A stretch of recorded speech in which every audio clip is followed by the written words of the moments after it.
Let us include in our prayers in this Mass the prayer for healing of Leslie Lopez Neita and the thanksgiving of Lopez and Salamat family.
My dear brothers and sisters, we are gathered together in the name of the Father, and of the Son, and of the Holy Spirit.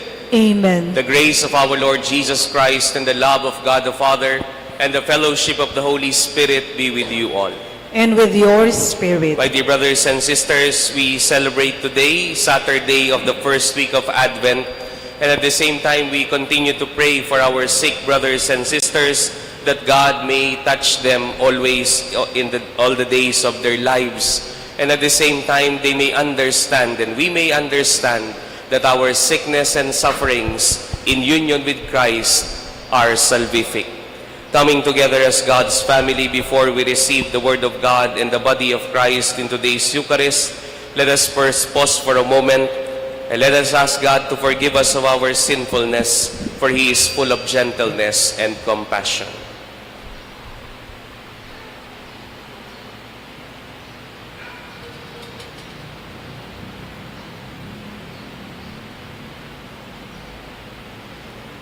Lord Jesus, you are our Emmanuel, the God who is with us. Lord, have mercy. Lord, have mercy. Christ Jesus, you will come again in glory to judge the living and the dead. Christ, have mercy. Christ, have mercy. Lord Jesus, you are the Word made flesh and splendor of the Father. Lord, have mercy. Lord, have mercy. May Almighty God have mercy on us, forgive us our sins, and bring us to everlasting life. Amen. Let us pray. O God, who sent your only begotten Son into the world to free the human race from its ancient enslavement, bestow on those who devoutly await him the grace of your compassion from on high, that we may attain the prize of true freedom. Through our Lord Jesus Christ, your Son, who lives and reigns with you in the unity of the Holy Spirit, God, forever and ever. Amen.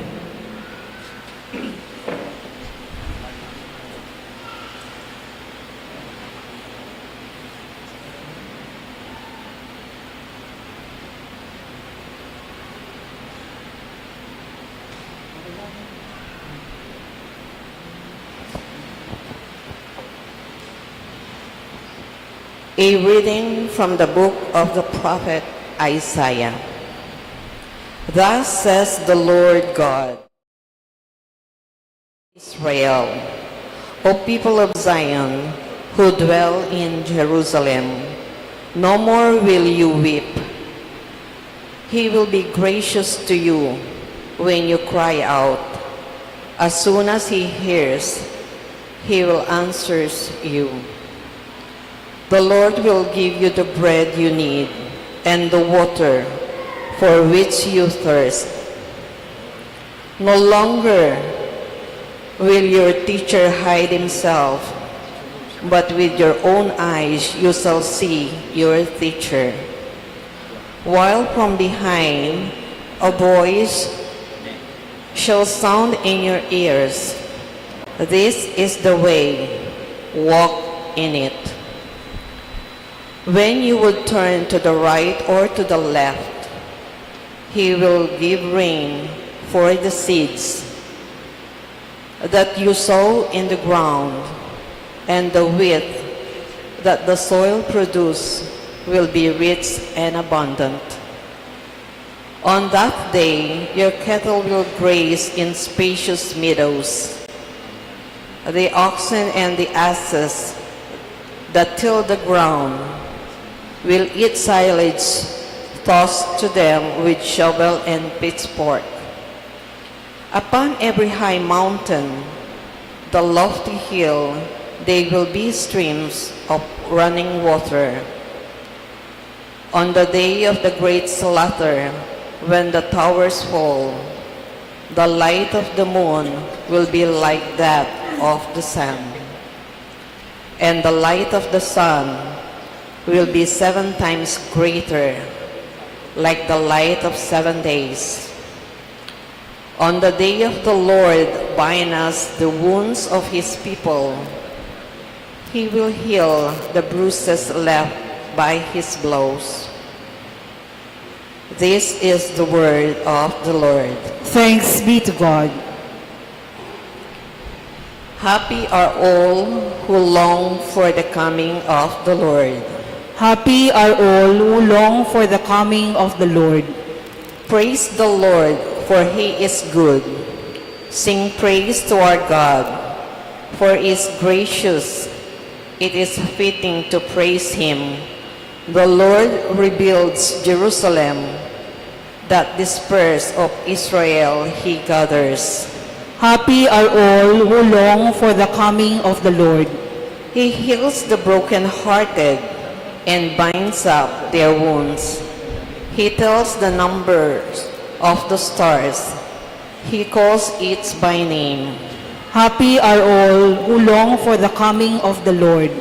Great is our Lord and mighty in power. To his wisdom there is no limit. The Lord sustains the lowly, the wicked he casts to the ground. Happy are all who long for the coming of the Lord. Please rise.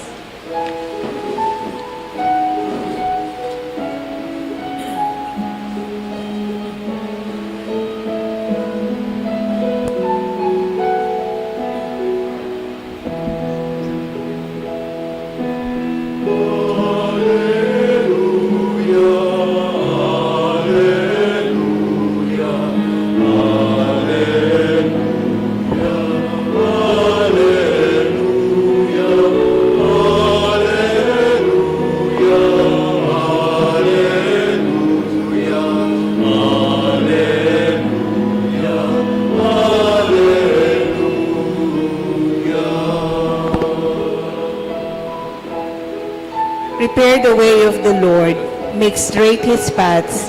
All flesh shall see the salvation of God.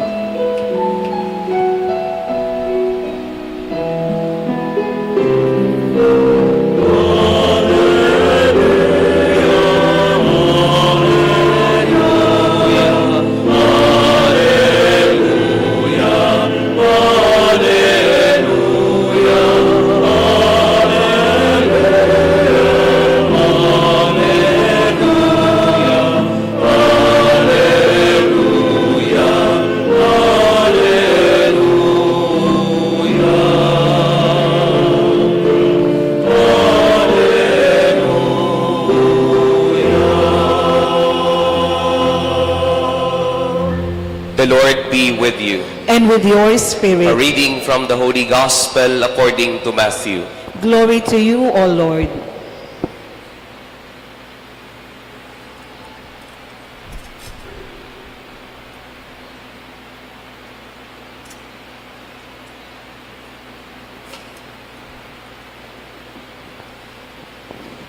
Jesus toured all the towns and villages, and he taught in their synagogues.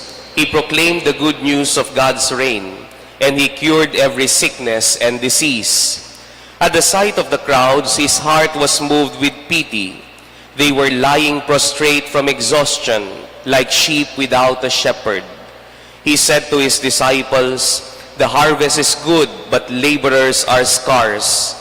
Beg the harvest masters to send out laborers to gather his harvest." Then he summoned his 12 disciples and gave them authority to expel unclean spirits and to cure sickness and diseases of every kind. He gave them these instructions: "Go instead after the lost sheep of the house of Israel. And as you go, make this announcement: the reign of God is at hand. Cure the sick, raise the dead, heal the leprous, expel the demons. The gift you have received, give as a gift." My dear brothers and sisters, the Gospel of the Lord. Praise to you, Lord Jesus Christ.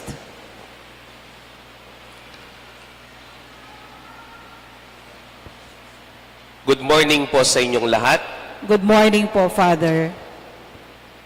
As we all know, my dear brothers and sisters, Advent is not just about Christmas. Ang problema po ay na-impluwensyahan na po ang ating mentality ng social media. Ano po? Kaya po ang unang inihahanda natin kapag pumasok na ang panahon ng Adbyento, kapag nakakita na kayo ng Advent wreath, yung inyong mga bahay. Kasi September 1 pa lang nakasilip na si Jose Marichan doon sa inyong sa inyong Facebook, Kaya nga ang lagi nating hinahanda ay ang mga bahay natin. Hinahanda natin ang Christmas lights, hinahanda natin ang mga Christmas tree, Yan po laging hinahanda natin Akala natin yan lang ang tungkol sa Advent. O sige po, susuganda kayo nung talagang Buriyo King Advent, yapin ng Pasko. Ang tanong ko sa inyo, nakahanda na po ba kayo sa Pasko? Hindi kayo makasagot, wala pa kayong pera, Ready na ba inyong mga bulsa? Hindi ba? Kahit tayo, nagpapalit na ba kayo ng malutong? Hindi po ba? walang pampapalit eh. Sasabihin pa nila, 500 pesos lang ang Noche Buena. Ano pa? Sabi ko sa nanay ko nung minsan, Ma, ito ang pag Noche Buena mo, 500. Sabi niya sa akin, ito lang, ito lang. Yun ang lagi natin tinitignan. But my dear brothers and sisters, always remember that Advent has two aspects. The first thing is that from Advent, first Sunday of Advent, until December 16, that we wait for the second coming of Christ. Dahil ang lagi natin sinasabi sa misa, Christ has died, Christ is risen, Christ will come again. And He will come again. At yung pangalawang part po ng Advent ay yung yung pag-alala natin doon sa unang pagdating ni Kristo noong siya po ay batang maliit. Pero kaya nga ang mga ebanghelyo natin, kahit nasa Advent na tayo, hindi pa ito tungkol sa Pasko. Bakit? Dahil hinahanda natin ang sarili natin sa pagdating muli ni Kristo. At kapag darating muli si Kristo, ang sabi niya, at ang sinasabi ni San Pablo, hindi na siya darating bilang batang maliit. Darating na siya bilang isang hukom. Always remember that. God will come back not anymore as a child, but He will come back as a judge. Kaya nga po ang tinatanong niya sa atin lagi, kung tayo ba'y nakahanda na. Hindi tinatanong sa atin kung ready na ba yung Christmas tree nyo. Kung ready na ba yung Christmas light ninyo. Ang tanong sa atin, ready na ba ang puso ninyo? And the gospel reading and the first reading of today, my dear brothers and sisters, reminds us of the reign of God, of our acceptance of the reign of God. Ano po bang ibig sabihin nun? Kaya po tayo nandito dahil tayo ay naniniwala sa Diyos. Hindi po ba? Kaya nga po kapag ako'y nag-a-anoint ng may sakit, ang unang tinatanong ko po sa pamilya, naniniwala po ba kayo na gagaling pa ito? Tapos hindi sila sasagot. Kaya sabi ko, hindi pala kayo naniniwala. Sabi pa nung isa, hindi na po, Father eh. O ba, pinatawag niyo pa ako? Hindi pala kayo naniniwala, o dapat ipunin nyo na lang yung inyong mga binibiling gamot sa kanya, ipandagdag nyo na lang sa kabaong. Ano po? The first premise of healing the sick is faith. The first premise of coming to Mass is faith. The first premise of our relationship with God is faith. Yun ang isang paghahanda natin, mga kapatid, sa Adbyento. Yun ang unang paghahanda natin sa pagdating ng Panginoon, pananampalataya. Pero may dalawang bagay ang pananampalataya natin. Una, Father, ano po ba ang pananampalataya? Ito po, una, malakas ang iyong pananampalataya kapag hindi mo na dinidiktahan ang Diyos. Ulitin ko po yun, ha? Una, kapag hindi mo na dinidiktahan ang Diyos. Minsan po may nagpa-bless po sa aking isang magbo-board exam. Sabi niya sa akin, Father, i-bless niyo naman po ako. Anong gusto mo? Anong intention mo? Sana po ako po'y pumasa na sa board exam at sabihin niyo po sa Diyos, take one lang. Pag ganun ang dasal mo, hindi ka nagdadasal. Nagdidikta ka. Hindi po ba? Kaya nga po lagi ko sinasabi, tatandaan niyo po ito, kapag ako po'y nagbe-bless ng nagbo-board exam, number one, hindi po ako nagbe-bless ng lapis. Ang binibless ko yung tao. Ano po? Pangalawa, kapag ako po'y nagbe-bless ng nagbo-board exam, hindi niyo po maririnig sa dasal ko para sa nagbo-board exam na pumasa siya. Kaya huwag kayong magpapabless sa akin. Ano po? Bakit? Dahil lang lagi ko sinasabi sa dasal, Panginoon, ipagkaloob niyo po ang inyong kalooban sa taong ito kapag panahon mo na. Kapag kalooban mo na, ipagkaloob mo sa Kanya. Kasi kung hindi kalooban ng Diyos, hindi mapupunta sa iyo. Kaya nga po meron po akong kaibigan, nag-exam po siya ng board exam 10 beses. Every year, sa akin po siya nagpapabless. Biniro pa nga niya ako, Father, kaya hindi ako pumapasa. Bota, balatan ka eh, kaya ako papabless. Sa'yo ako nagpapabless, baka may balat ka sa puwet. Ano sinasabi ko sa kanya? Tandaan mo, hintayin mo lang. Kapag kalooban na ng Diyos, ibibigay na sa iyo. So my dear brothers and sisters, we are here. Maybe many of you are sick. Many of you have illnesses. Marami sa atin may pinagdarasal tayong may sakit. Nandito tayo mga kapatid, hindi para diktahan natin ng Diyos. Alam ng Diyos ang ginagawa niya. Kundi nandito tayo, kahit may hinihiling tayong pagalingin ng may sakit ng Diyos, ano ang hinihiling natin sa Diyos? Na kapag kalooban na ng Diyos, na pagalingin ang may sakit, pagagalingin niya ito. Kaya sana mga kapatid, ang pagpunta nyo dito, hindi mas mataas ang yung hinihiling nyong pagalingin kayo, kundi mas mataas yung pananampalataya ninyo sa Diyos. You are here because your faith is strong, that God knows what He is doing. Nandito kayo hindi dahil didiktahan natin ng Diyos, kundi nandito tayo dahil hinihiling natin ang kalooban ng Diyos. Yun ang malalim na ng pananampalataya kapag hindi natin dinidiktahan ang Diyos. Pangalawa, malalim ang ating pananampalataya kapag hindi natin pinapautang na loob sa Diyos ang ginagawa natin sa Kanya. Tayo pong mga nagsiserve sa simbahan, minsan tayo po'y nagdadasal ng ganito, Lord, nagsiserve naman ako sa iyo eh. Tapos, nagdadasal ako, hindi mo man binibigay. Lord, nagdo-donate naman ako sa simbahan eh. Ba't ang hirap mong i-please?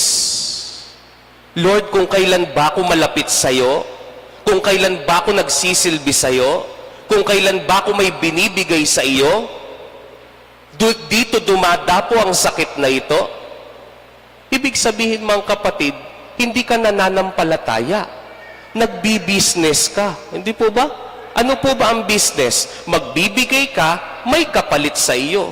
Hindi yun ang tunay na pananampalataya. Ang tunay na pananampalataya, alam mo na hindi kailangan ng Diyos kung ano man ang ibibigay mo sa Kanya. Alam na ang Diyos siya kahit di ka magsimba. Ano pa? Diyos siya kahit wala kang ibigay sa Kanya.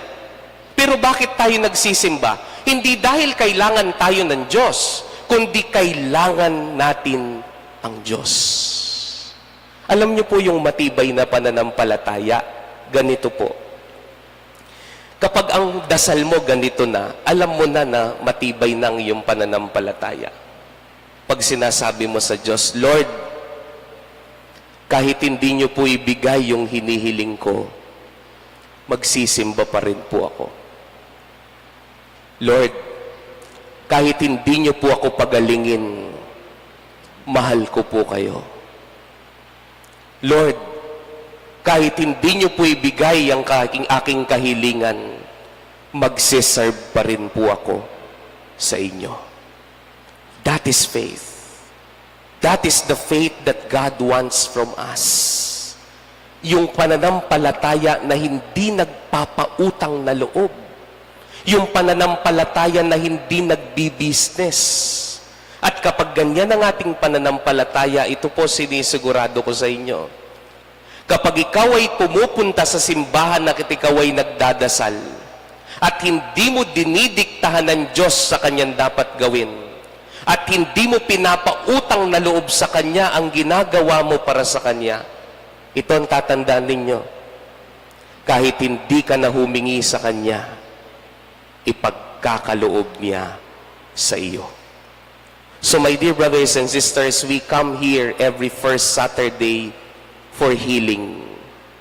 But I hope that your faith is more than the healing that you want. Because faith is the one which heals. At ano ang matibay na pananampalataya? pananampalatayang hindi nagdidikta sa Diyos at pananampalatayang hindi nagpapautang na loob sa Diyos. At kapag ganito na kalalim ang pananampalataya natin, kahit hindi na natin sabihin ng panalangin, ipagkakaloob ng Diyos. May we have a strong faith more than healing. Amen. Let us now stand and we bring to the Father our petitions and our prayers, mindful that we need to strengthen our faith in Him. Coming together, we pray, Father, hear our prayer. Father, hear our prayer. For the Church, may Pope Leo, bishops, priests, deacons, and lay faithful prepare for the Savior's coming in the spirit of repentance and hope, we pray. Father, hear our prayer. For all public servants, may they bear good fruit expected by the Lord through prompt and faithful service to their constituents, and through their simple and honest living, we pray. Father, hear our prayer. For all those who work for the promotion of peace and end of conflicts, may they draw inspiration in being called children of God, we pray. Father, hear our prayer. For all of us gathered today, may we work out our salvation in humility and trust, relying on the grace of the Lord rather than in our own strength, we pray. Father, hear our prayer. For our departed loved ones, may they enjoy eternal communion with the angels and saints in heaven, we pray. Father, hear our prayer. Let us pray for the urgent concerns of our community and our personal intentions. We pray. Father, hear our prayer. God, our Father, we offer this Eucharist for our sick brothers and sisters, that you may strengthen their faith and their love for you. All of these we ask through Christ our Lord. Amen.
my dear brothers and sisters, that our sacrifice may be made acceptable to God, the Almighty Father. May the Lord accept the sacrifice at your hands for the praise and glory of his name, for our good and the good of all his holy church. May the sacrifice of our worship, Lord, we pray, be offered to you unceasingly, to complete what was begun in sacred mystery and powerfully accomplish for us your saving work through Christ our Lord. Amen. The Lord be with you. And with your spirit, Lift up your hearts. we lift them up to the Let us Lord. give thanks to the Lord our God. It is right and just. It is truly right and just, our duty and our salvation, always and everywhere, to give you thanks, Lord, Holy Father, Almighty and Eternal God, through Jesus Christ, your Son. For he assumed at his first coming the lowliness of human flesh, and so fulfilled the design you formed long ago, and opened for us the way to eternal salvation, that when he comes again in glory and majesty, and all is at last made manifest, we who watch for that day may inherit the great promise in which now we dare to hope. And so with the choirs of angels in heaven, we declare your glory and join in the unending hymn of praise.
Father, you're holy indeed, the fountain of all holiness.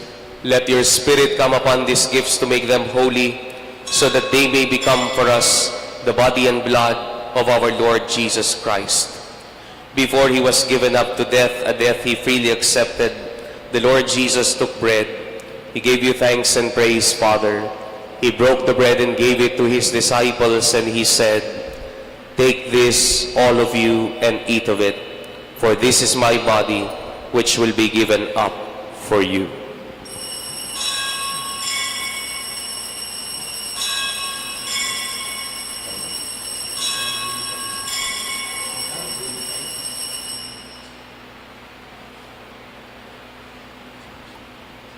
In a similar way, when supper was ended, the Lord Jesus took the cup.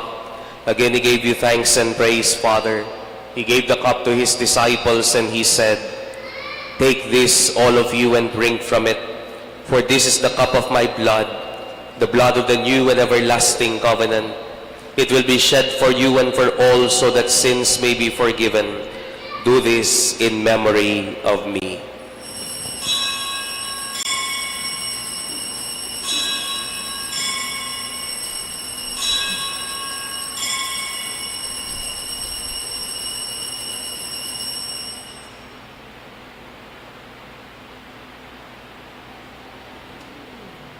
Let us now proclaim the mystery of our faith.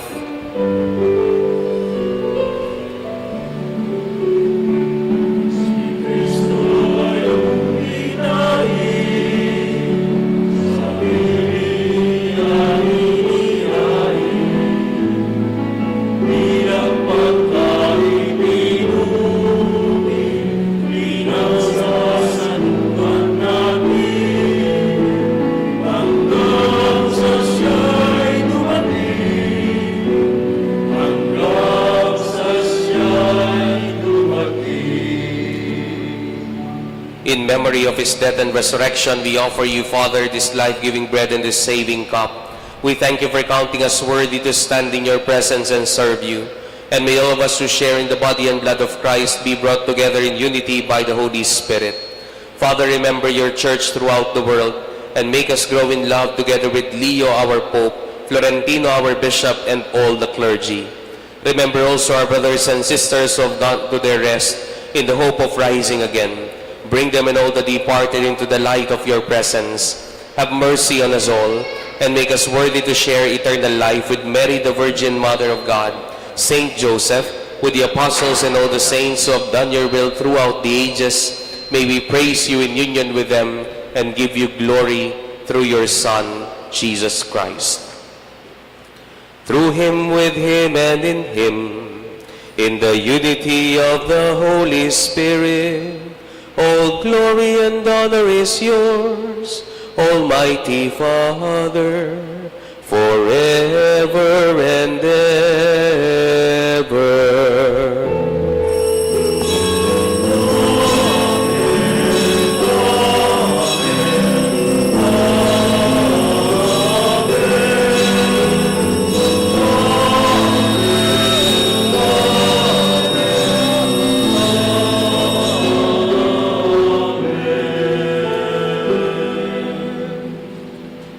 With strong faith, we now call on God, our Father.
Deliver us, Lord, we pray, from every evil, and graciously grant peace in our days, that by the help of your mercy we may be always free from sin and safe from all distress as we await the blessed hope and the coming of our Savior, Jesus Christ.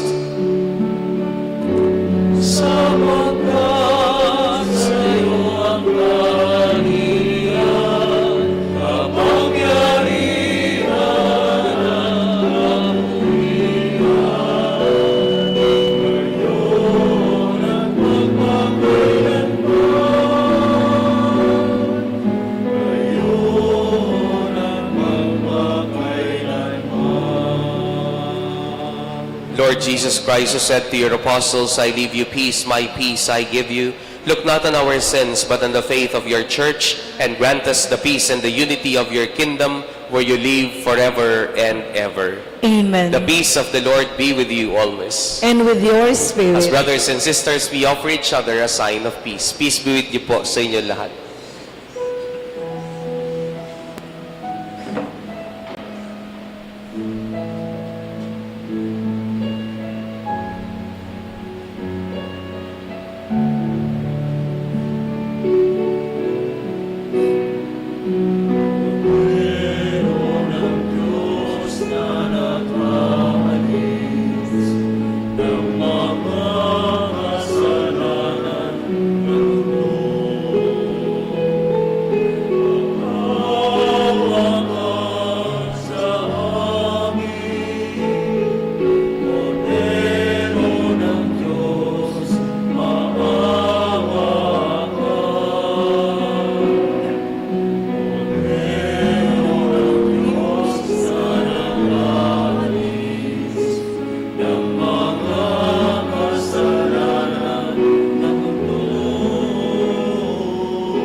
dear brothers and sisters, behold our Lord Jesus Christ, the God who heals our wounded bodies, the God who heals our wounded faith.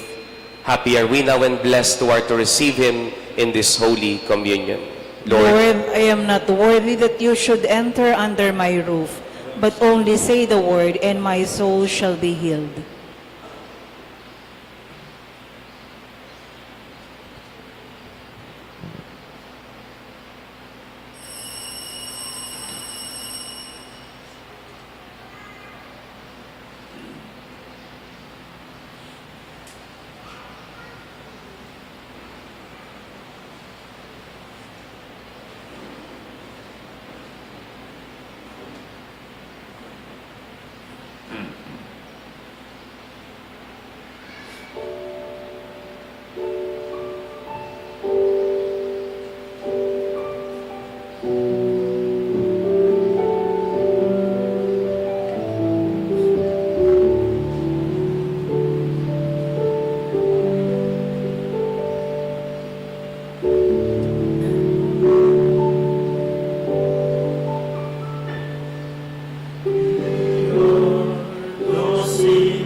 Let us pray. We implore your mercy, Almighty Father, that this divine sustenance may cleanse us of our faults and prepare us for the coming feast of our salvation through Christ our Lord. Amen. After receiving the Lord Jesus in His body and blood, we now worship Him in this adoration. Let us all kneel.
O Sacrament most holy, O Sacrament divine, All praise and all thanksgiving be every moment thine. our Father who art in heaven, hallowed be thy name.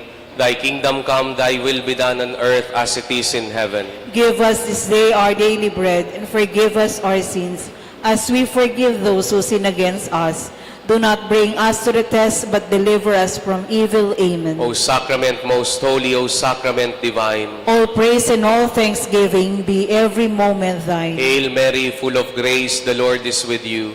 Blessed are you among women, and blessed is the fruit of your womb, Jesus. Holy Mary, Mother of God, pray for us sinners now and at the hour of our death. Amen. O Sacrament most holy, O Sacrament divine, All praise and all thanksgiving be every moment thine. glory to the Father, and to the Son, and to the Holy Spirit. As it was in the beginning, is now, and ever shall be, world without end. Amen.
Cielo prestitisti eis. Omne delectamentum se abentem. Oremus. Deus qui nobis sub sacramento mirabili, passionis tui memoriam reliquisti, tribue quae sumus, Ita nos corporis et sanguinis tui sacra mysteria venerari, ut redemptionis tui fructum in nobis iugiter sensiamus, qui vivis et regnas in saecula saeculorum.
The divine praises, blessed be God, Blessed be God. blessed be His holy name, Blessed be His holy name. blessed be Jesus Christ, true God and true man, Blessed be Jesus Christ, true God and true man. blessed be the name of Jesus, Blessed be the name of Jesus. blessed be His most sacred heart, Blessed be His most sacred heart. blessed be His most precious blood, Blessed be His most precious blood. blessed be Jesus in the most holy sacrament of the altar, Blessed be Jesus in the most holy sacrament of the altar. blessed be Jesus the divine mercy, Blessed be Jesus, the divine mercy. blessed be the Holy Spirit the Paraclete, Blessed be the Holy Spirit, the Paraclete. blessed be the great Mother of God, Mary most holy, Blessed be the great Mother of God, Mary most holy. blessed be her holy and immaculate conception, Blessed be her holy and immaculate conception. blessed be her glorious assumption, Blessed be her glorious assumption. blessed be the name of Mary, Virgin and Mother, Blessed be the name of Mary, Virgin and Mother. blessed be Saint Joseph, her most chaste spouse, Blessed be Saint Joseph, her most chaste spouse. blessed be God in His angels and in His saints. Blessed be God in His angels and in His saints.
Please stand. Pray for us, O Holy Mother of God.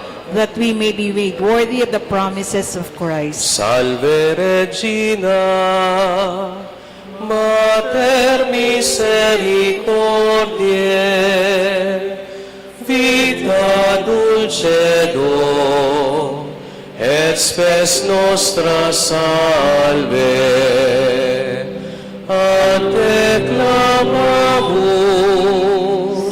exules filii Eve, a te suspiramus, gementes et flentes, in hac lacrimarum vale. Ea ergo, advocata nostra, inos tuos, misericordes oculos, ad nos converte. Et Iesum, benedictum fructum ventris tui, nobis post hoc exilium ostende. O clemens, o pia,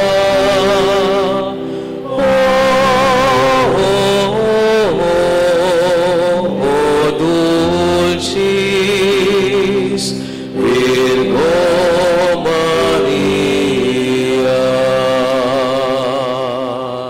Our Lady of Lourdes, Pray for us. Good morning po sa inyo lahat. Good morning po, Father.